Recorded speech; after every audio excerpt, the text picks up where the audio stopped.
সবাইকে আসসালামু আলাইকুম। একটা বিশেষ কারণেই আপনার সামনে হাজির হলাম। আসলে আহ, হাসান জাহাঙ্গীর পরিচালিত একটি নাটক হয়েছিল সুদূর আমেরিকাতে। সেখানে অনেক রিকোয়েস্টের পরে আমার স্ত্রী এবং আপনাদের প্রিয়দর্শিনী মৌসুমী অভিনয় করেছিলেন, এবং সাথে সেটার একটি কারণই হোক এটা টেলিফিল্মে রূপান্তরিত হয়। এতদিন পরে এখন এসে আমি দেখছি হাসান জাহাঙ্গীর এবং এটার প্রযোজক পরিচালক হিসাবে সেন্সর বোর্ড থেকে এটার অনুমোদন নিয়েছেন ছবি হিসাবে। কিভাবে এটা ছবি হয়? তার কাছে কি ছবির জন্য মৌসুমীর এগ্রিমেন্ট কোনো দেখাতে পারবেন হাসান জাহাঙ্গীর? অবশ্যই না। আহ, আমার মনে হয় যে আমি যতটুকু এটার প্রতিবাদ করছি, তীব্র প্রতিবাদ করছি এবং এটা বন্ধের আবেদন করছি, এটা কোনো রকমই একটি চলচ্চিত্র হিসাবে রিলিজ হতে পারে না। মৌসুমীকে এইভাবে মানুষ দেখতে অভ্যস্ত না, আমাকে দেখতে অভ্যস্ত না। আজকে আমি এটা প্রতিবাদ করার কারণে আমি আপনাকে মৌসুমীর ভয়েস ওভারে আমি নিয়ে যাব। কন্ট্রাক্ট ম্যারেজটা একদমই 1 ঘন্টার একটা নাটক ছিল। আর 1 ঘন্টার নাটক যেমন হয় একটা ছোট্ট গল্প, ঠিক ওরকমই একটা ছোট গল্প। একটা মেয়ের এই এদেশে আসার পরে তার আমেরিকাতে স্ট্রাগল টাইমটা, এবং তার একজনের সাথে বিয়ে হয়, কন্ট্রাক্ট ম্যারেজ হয়। বাট সেই কন্ট্রাক্ট ম্যারেজ থেকে সে বের হতে পারে না। ওই লোকটা তাকে অনেকভাবে উত্ত্যক্ত করে, বিরক্ত করে। এই ধরনের একটা ছোট্ট গল্প নিয়ে তার এই কন্ট্রাক্ট ম্যারেজের গল্পটা সাজানো ছিল। খুব অনুরোধ করার কারণে আমিও তখন এখানে ছিলাম দেখে আমি ভাবলাম যে ঠিক আছে, হাসান জাহাঙ্গীর এতবার করে আমাকে রিকোয়েস্ট করছে, ওরা অনেক দিনের একটা আমার সাথে কথাবার্তা হয়েছিল যে একটা কাজ করে দিব। ওই জন্য ভাবলাম ঠিক আছে করে দিই, সময় ছিল।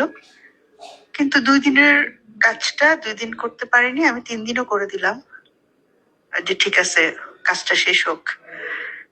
তারপরে সে এইটা আবার কিছুদিন পর আমাকে আবার যখন আসলো বললো যে আপা এটা তো 1 ঘন্টার নাটকের চেয়ে একটু ফুটেজ বেশি হয়েছে, তো আমার এই বিক্রি করতে গেলে যে খরচ হয়েছে আমার টাকা উঠতেছে না, আমি এটা টেলিফিল্ম বানাতে চাচ্ছি। ঢাকারও কিছু অংশ শুট করার পর এটা টেলিফিল্মের একটা ভালো ডিউরেশন হয়ে গেছে। তো এটা এখন যদি আমরা টেলিফিল্ম করি আপনার কি কোনো আপত্তি আছে? তখন আমি বললাম যে হ্যাঁ, কোনো আপত্তি নেই, যদি গল্পটা সুন্দর হয় টেলিফিল্ম আকারে করতে পারো তোমরা, কিন্তু আমাকে তো আমার টেলিফিল্মের অ্যামাউন্টটা দিতে হবে। তখন বললো যে ঠিক আছে আমি সেটা অ্যারেঞ্জ করবো আপনার জন্য। তো কি ডিমান্ড? তখন বললো যে আমার এখানে একটুখানি ফুটেজ লাগবে, আপনি আমাকে আর একটা দিন শুটিং করে দেন। ওর একটা দিন আমি আবার শুটিং করেও দিলাম, ছোট্ট একটু কাজ করতে চাইলো, করে দিলাম। এইখানে কিন্তু এটা শেষ, যে ঠিক আছে সে ঢাকায় টেলিফিল্ম করে সে যে টাকা খরচ করছে টাকাটা তুলে ফেলবে, ভালো একটা চ্যানেলে চালাবে, ওকে ফাইন। কিন্তু ইদানিং আবার যখন শুনলাম হঠাৎ করে সে সেন্সর পেলো, সেটাকে ছবি বানাতে চাচ্ছে, এটা আমি খুবই অবাক হলাম যে আমাদের সেন্সর বোর্ডে এটা কিভাবে ছবি আকারে পাশ হলো বা কি হলো জানি না। আমি তাদের শ্রদ্ধা রেখে কথা বলতে চাই, এরকম ঠিক ছিল না বিষয়টা। আর আমি মনে করি না যে আমার একটা ক্যারিয়ারের মানে একটা এরকম, আমি যেখানে ছবি করি না সেখানে এরকম একটা গল্প দিয়ে আমাকে হুট করে একটা সিনেমার মধ্যে, সিনেমার আদ্যপন্ত কোনো কিছু আমি জানি না, সেখানে কোথায় আমাকে কাটপিসের মতন ব্যবহার করা হচ্ছে, এটাও ঠিক না। কিন্তু এটা আমি আশা করিনি, আসলে এটা হাসান জাহাঙ্গীরের কাছে আশা করিনি, এবং আমাদের সেন্সর বোর্ড কেন এই ধরনের একটা গল্পকে তারা পাশ করে দিল জানি না, আমি খুব কষ্ট পেলাম। তো এখন ছবি রিলিজ হওয়া উচিত কিনা আমি নিজে মনে করি যে হওয়া উচিত না, কিন্তু আইনগত ভাবে আসলে কতদূর এটা সবার কাছে সঠিক মনে হচ্ছে সেটা আমি ঠিক বুঝতে পারছি না এত দূর থেকে। তো আমি আশা করব যে আমাদের পরিচালক সমিতি আছে, প্রযোজক সমিতি আছে, শিল্পী সমিতি আছে, সবাই যেন বিষয়টা বিবেচনা করে যে হ্যাঁ, প্লাস ছবির যে একটা রেমুনেশন হয় সেটাও কিন্তু আমাকে উনি এখনো দেননি। পরের জন্য কিন্তু এই ছবিটা ছাড়পত্র নিয়ে সুন্দর রিলিজ করে দিচ্ছেন। না আছে ডাবিং, না আছে প্রপার কোনো বিষয়, এখানে জানি না কিভাবে হচ্ছে। তো খুবই দুঃখজনক আসলে। এটা আমি মনে করি না আমার দর্শকরা এইসব এরকম কিছু দেখার জন্য আসলে প্রস্তুত হয়ে আছে। তারা এটাকে ভালোভাবে নিবে কিনা আমি খুবই চিন্তিত, লজ্জিত।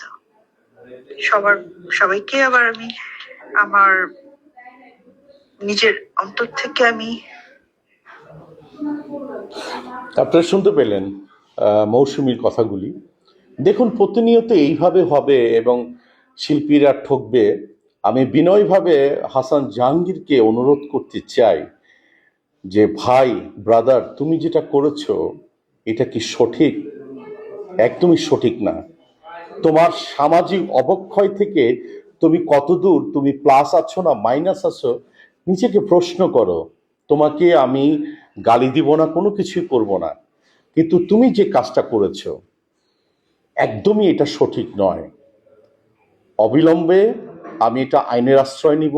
প্লাস মৌসুমীর সাথে যদি তুমি ফোনে কথা বলে নিতে পারো, আমার পরিবারের সাথে যদি কথা বলে নিতে পারো, তোমার সেটা আমি ইনভাইট করছি, কিন্তু সেই চেষ্টাটা একদমই তোমার নেই।